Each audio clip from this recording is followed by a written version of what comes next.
एवढ्या सकाळी साताऱ्यात एवढी मुलं काय करतायत?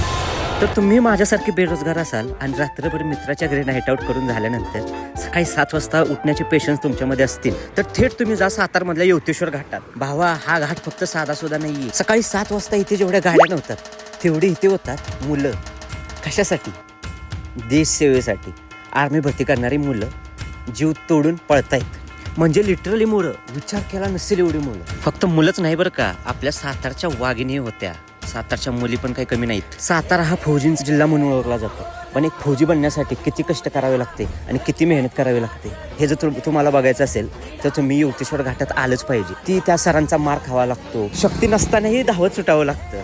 तेव्हा मग समजेल आर्मी भरती जोक नाहीये. सातारला फक्त फौजींचा जिल्हा म्हणूनच ओळखला जातो का? तर तसं नाहीये भावा. सातारचा निसर्ग बघून तुम्ही चक्क. माझं तर ठाम मत आहे, संपूर्ण जगाचा निसर्ग एका बाजूला आणि आपल्या साताऱ्याचा निसर्ग एका बाजूला. पण या आपल्या सातारच्या निसर्गाला कुठेतरी गालबोट लागते का? सातारकरांनी याचा व्यवस्थित विचार केला पाहिजे.